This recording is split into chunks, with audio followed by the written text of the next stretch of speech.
Bon, ce qui se passe sur la chaîne depuis quelques semaines est un petit peu spécial. Je vais finir par renommer l'émission ou en proposer une nouvelle, parce que j'enchaîne les critiques de ces films d'horreur qui adaptent les histoires de personnages emblématiques tombés dans le domaine public, notamment des icônes de Disney. Bon, ils sont souvent pas terribles, mais la hype est toujours présente à chaque sortie, en témoignent les stats que font mes vidéos sur le sujet et les messages privés que je reçois pour me demander si je compte traiter tel ou tel film. Résultat, je ne suis pas moins curieux que vous et à chaque sortie, je suis parmi les premiers à me ruer sur le film, même si je me doute d'avance que ce ne sera pas glorieux. Et aujourd'hui, occasion spéciale, puisque nous allons parler d'un des films les plus attendus de cette catégorie pas comme les autres. La version horrifique de ce très cher Peter Pan, l'ami des enfants. Comment pourrait-ce mal se passer? Bonsoir, amis de l'horreur, et bienvenue dans cette nouvelle critique glauque consacrée à Peter Pan's Neverland Nightmare.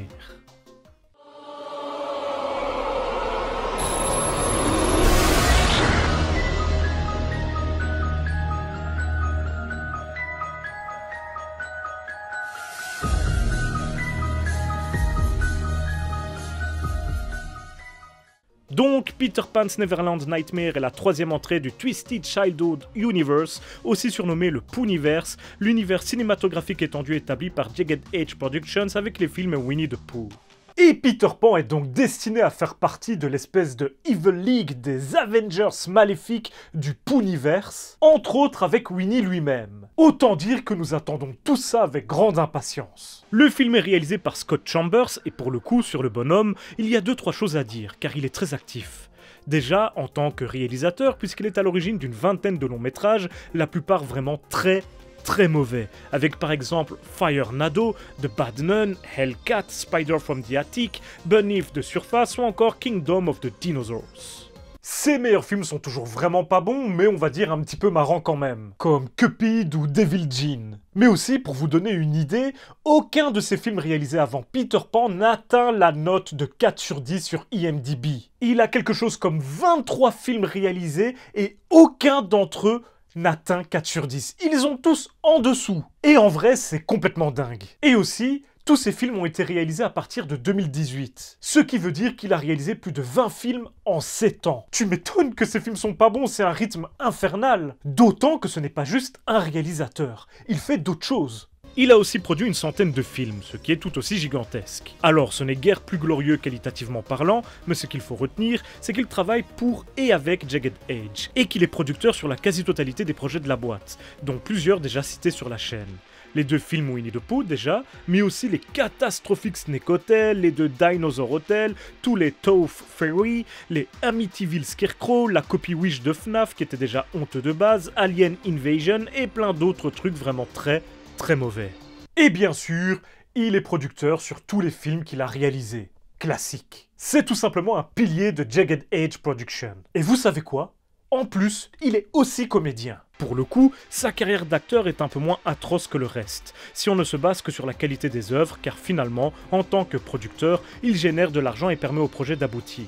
Et c'est uniquement ce qu'on attend de lui à ce niveau-là. Et il a joué dans pas mal de films de genres différents, dont des choses un petit peu plus grand public. Mais pour rester sur quelque chose qu'on connaît sur la chaîne, c'est lui qui jouait Jean-Christophe dans la suite de Winnie the Pooh. Mais probablement que c'était pour dépanner, vu que c'était un acteur différent dans le premier opus. Mais je dois admettre qu'il nous livrait une performance tout à fait acceptable. Enfin bon, voilà en ce qui concerne Scott Chambers. C'est loin d'être un débutant, et c'est même un expert dans l'art d'appliquer une formule nulle pour terminer rapidement un film à petit budget et générer un petit peu d'oseille. Mais revenons enfin à son Peter Pan's Neverland Nightmare. Ça raconte quoi, cette nouvelle version de Peter Pan ? Eh bien, comme vous pouvez vous en douter, c'est très différent des versions précédentes. Peter Pan est ici un homme ordinaire, si l'on accepte le fait qu'il kidnappe des enfants pour les emmener dans ce qu'il appelle Neverland, un endroit imaginaire où il prétend que les enfants vivent heureux pour l'éternité. Je vous laisse imaginer ce qu'est vraiment Neverland. Quand Peter vous dit qu'il va vous y emmener, ce n'est pas très bon signe. Quand il va kidnapper le jeune Michael Darling, c'est à sa sœur Wendy qu'il va être confronté, car l'adolescente va tout faire pour retrouver son petit frère et l'arracher des griffes du tueur en série. Elle finira par atterrir dans son repère, sorte de squat insalubre dans lequel il vit avec une clochette transgenre et constamment défoncée, et un capitaine Crochet qui semble tout droit sorti de la maison des 1000 morts. Bref, le QG de Peter Pan, c'est la colline du crack, littéralement. Et en termes d'intrigue, c'est un peu tout. Le gros du récit, c'est Wendy qui tente de retrouver son frère et Peter Pan qui fait tout un tas de saloperies qui pour la plupart concernent des gosses. D'ailleurs, à ce niveau-là, le film se montre assez cruel et je dois avouer avoir été plutôt convaincu par ses effets gore, méchants et réalistes pour la plupart. Alors, quand nous avons une scène durant laquelle notre antagoniste va éliminer une dizaine de gosses dans un bus scolaire, même si les meurtres en eux-mêmes sont en hors-champ, on comprend que le film ne veut pas faire dans la dentelle. Il nous propose un tueur de gamins et va faire des efforts pour nous prouver sa méchanceté et sa dangerosité. Il tue les parents, les accompagnateurs d'enfants, les pauvres vendeurs de masques innocents, les gosses bien sûr, et même ses propres alliés, dès que ceux-ci remettent ses mensonges et ses décisions en question. D'ailleurs, la mise à mort de son allié principal est vraiment la plus méchante du film. Et j'ai beaucoup apprécié ça. Mais que reste-t-il du Peter Pan que nous connaissions dans cet antagoniste? Pas grand-chose, mais l'aspect corruption du personnage apprécié de tous est tout de même appréciable. L'équipe du film a pris tous les éléments du conte et du classique Disney, les a tordus, les a salis et les a transformés en ce qu'ils trouvaient de plus sombre et de plus scabreux. La fée Clochette qui devient une craquette qui confond héroïne et poussière de fée, Crochet qui devient une espèce de mort-vivant mutant, le Neverland ou pays imaginaire qui vient symboliser l'abus et le meurtre d'enfants, et Pan lui-même, un fou furieux qui, pour empêcher les enfants de grandir, vient désormais tout simplement les faucher au plus jeune âge possible. Et j'apprécie les efforts faits pour rendre ce Peter Pan scabreux au possible. Au départ, il travaillait comme mime dans un cirque, peut-être un petit clin d'œil à Art le clown, et j'ai même l'impression que ce Peter Pan est un petit peu inspiré par Art à sa façon. Et on peut le voir nu par moments, et là où on devrait pouvoir voir son sexe, son petit oiseau, à la place, il y a une monstrueuse cicatrice. D'ailleurs, son corps entier est recouvert de ce genre de plaies écœurantes. Bref, il y a beaucoup de mystères autour de ce Peter Pan, mais j'avoue que j'aime bien ce qu'ils en ont fait. Wendy est sans doute la plus proche du personnage que nous connaissions. Adolescente ou jeune femme trop occupée à parler et penser à son petit copain pour veiller à son petit frère, qui au passage a une coupe de cheveux absolument ridicule. Qu'est-ce que c'est que cette perruque horrible? Et notre héroïne sera indirectement responsable de sa disparition puisque pas assez attentive. Le fait de devoir partir à la recherche de Michael va être sa façon à elle de grandir, de passer à l'âge adulte et à la fin du film, on peut constater une prise de maturité assez évidente. La fonction première du conte de Peter Pan est donc en quelque sorte respectée, même si elle l'est de façon détournée. Peter Pan refuse toujours de grandir, mais cette fois, pour y parvenir, il kidnappe de jeunes enfants pour leur ôter la vie. Et d'ailleurs, par moments, il semble jouer le rôle d'un petit garçon pleurnichard, encore touché par la mort de sa maman. Ces phases semblent représenter le petit garçon en lui qui refuse effectivement de grandir. Sauf qu'il semble contrôler cette petite voix en lui, et l'utilise pour manipuler les gosses en question. Pas bien, Peter. Pas bien du tout.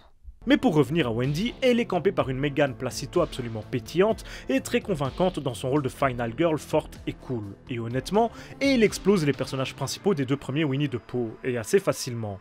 Cette Wendy est crédible et le seul personnage un petit peu travaillé en termes de personnalité ici, notre oasis au milieu d'un océan d'éléments non creusés.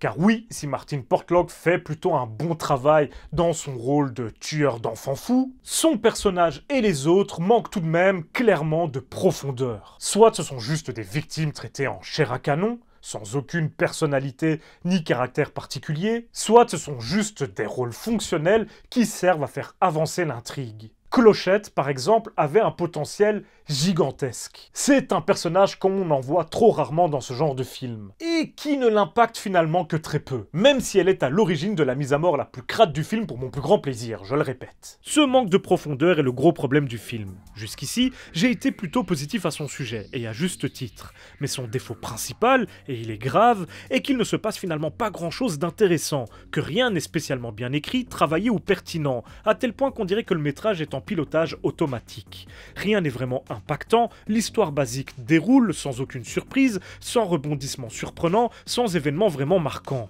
En gros, ce n'est pas très intéressant. On s'emmerde quand même beaucoup.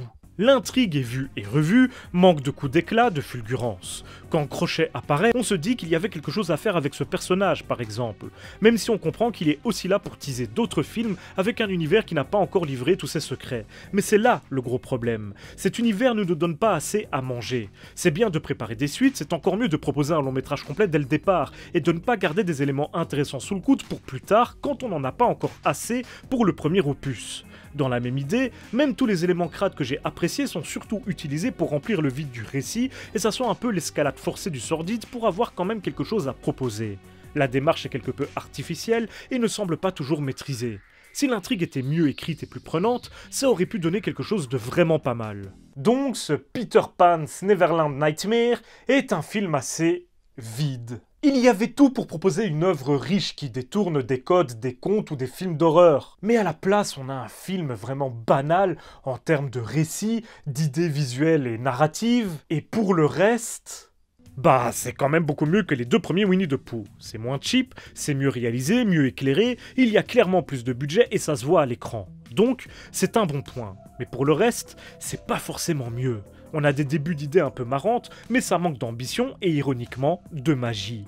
C'était déjà le cas des films Winnie, Vulgaire Survival, là où détourner les codes de Winnie l'ourson aurait pu donner quelque chose de beaucoup plus original. Pareil pour le film Popeye, un slasher tout pourri dans lequel le personnage de Popeye n'ajoute aucune valeur à l'ensemble. Eh bien, c'est un petit peu pareil dans ce Peter Pan's Neverland Nightmare, dans une moindre mesure. C'est mieux, on avance dans la bonne direction, mais un peu plus d'ambition dans l'écriture et la proposition globale ferait vraiment du bien aux créations du Twisted Childhood Universe.